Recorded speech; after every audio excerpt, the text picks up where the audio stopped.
حضور صلی اللہ علیہ وسلم نے ارشاد فرمایا کہ جو عورت اپنے شوہر کو یہ ایک جملہ بولے گی تو اس کا ٹھکانہ جہنم ہے۔ آقا علیہ الصلوۃ والسلام نے فرمایا کہ میں جب معراج پر گیا تو میں نے زیادہ تر عورتوں کو جہنم میں دیکھا۔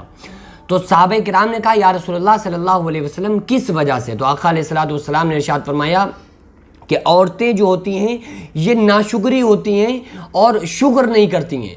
تو صحابہ نے کہا یا رسول اللہ صلی اللہ علیہ وسلم یہ کس کی ناشکری کرتی ہیں؟ کیا یہ اللہ کی ناشکری کرتی ہیں؟ آقا علیہ السلام نے فرمایا کہ نہیں، یہ اللہ کی ناشکری نہیں کرتی ہیں بلکہ یہ اپنے شوہر کی ناشکری کرتی ہیں۔ یعنی کہ شوہر ان کے لیے ساری زندگی پریشان ہوتا ہے، ساری زندگی کماتا ہے، ساری زندگی ان کے لیے بزنس کرتا ہے، مزدوری کرتا ہے، محنت کرتا ہے ان کو کما کے کھلانے کے لیے، لیکن ایک چھوٹی سی غلطی پر، ایک چھوٹی سی بات پر کوئی ایک چیز لانا بھول جائے تو بیوی فوراً شوہر کو تانا دیتی ہے کہ تم نے زندگی میں آج تک میرے لیے کیا کیا ہے، تو فوراً وہ یہ تانا مارتی ہے اور وہ اپنے شوہر کی ناشکری کرتی ہے۔ تو آقا علیہ السلام نے ارشاد فرمایا کہ یہ ایک ایسا جملہ ہے جو عورت کو جہنم میں لے جانے کے لیے کافی ہے۔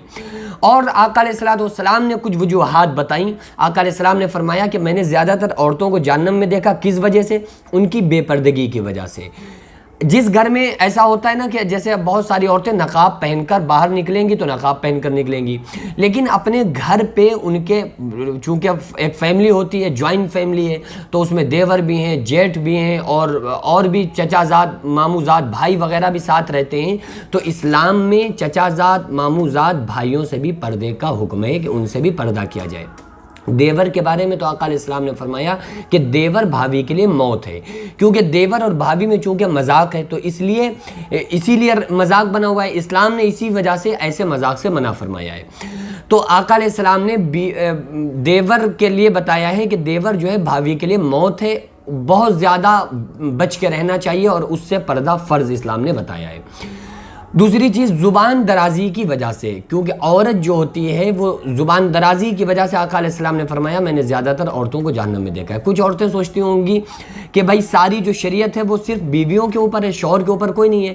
بھائی شوہر کے اوپر تو یہی ہے نا کہ اگر کوئی شوہر بیوی سے خیانت کر رہا ہے یا بیوی کے حقوق ادا نہیں کر رہا ہے تو اللہ تعالیٰ اس کی بھی پکڑ کرے گا۔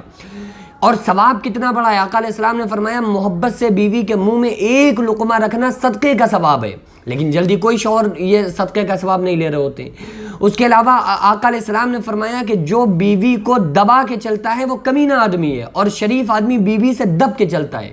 تو یہ تو آقا علیہ السلام نے بہت ساری تنبیہ بیوی کے لیے، بیوی کے تعلق سے شوہروں کو کی ہے۔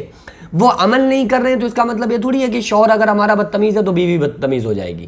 بھائی اگر وہ اس پہ صبر کر لے کتنا بڑا ثواب ہے۔ آقا علیہ السلام نے فرمایا اگر کسی کا شوہر غصہ مزاج رکھتا ہے، غصے والا، اور سختی کرتا ہے، ظلم و ستم کرتا ہے، اور بیوی اپنے شوہر کے غصے کو برداشت کر لے اور اپنے بچوں کی اور شوہر کی زندگی برباد ہونے سے بچا لے اور اس کے غصے کو برداشت کر لے، تو آقا علیہ السلام نے فرمایا کہ اس عورت کو جو ثواب ملے گا وہ حضرت آسیہ علیہ السلام والا ثواب ملے گا۔ کون حضرت آسیہ؟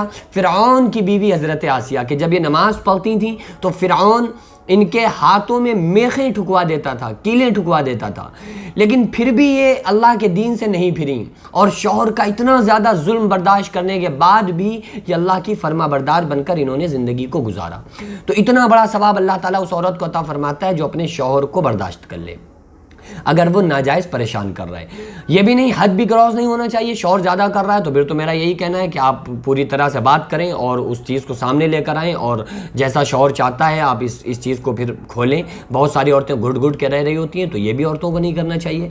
دوسرا آقا علیہ السلام نے فرمایا کہ جس کی بیوی سخت مزاج ہو اور اس کے سخت مزاجی کو شوہر برداشت کر لے تو اللہ تبارک و تعالیٰ اس کو حضرت لوط علیہ السلام کا ثواب عطا فرمائے گا۔ لوط علیہ السلام نبی تھے، بیوی جو تھی وہ نافرمان تھی، کافرہ تھی، اور انہوں نے صبر کیا اور جو بھی اس کی زبان درازی وہ کرتی تھی اس کو برداشت کیا، تو اللہ تعالیٰ حضرت لوط علیہ السلام جو کہ اللہ کے نبی تھے اس آدمی کو اللہ تعالیٰ وہ ثواب عطا فرمائے گا۔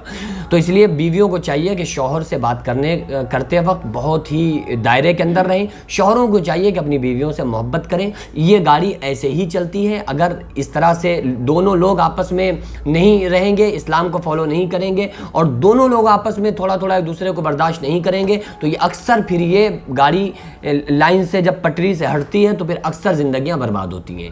اگر شوہر تھوڑا سا غصے میں ہے تو بیوی کو کنٹرول کرنا چاہیے, بیوی غصے میں ہے تو پھر شوہر کو بھی کنٹرول کرنا چاہیے. بعض شوہر بہت زیادہ خطرناک ہوتے ہیں, وہ برداشت کرنے کا مادہ ہی نہیں ہوتا ہے, وہ ہر وقت بیوی کو سناتے ہیں, تو ان کو اس عمل سے بھی بچنا چاہیے. اللہ تعالیٰ سے دعا ہے اللہ تعالیٰ تمام میاں اور بیویوں میں آپس میں محبت پیدا فرمائے اور ان کی زندگیوں میں سکون اللہ تعالیٰ پیدا فرمائے اور صراط مستقیم پر عمل کرنے کی توفیق عطا فرمائے. وما علینا الا البلاغ. السلام علیکم ورحمۃ اللہ وبرکاتہ.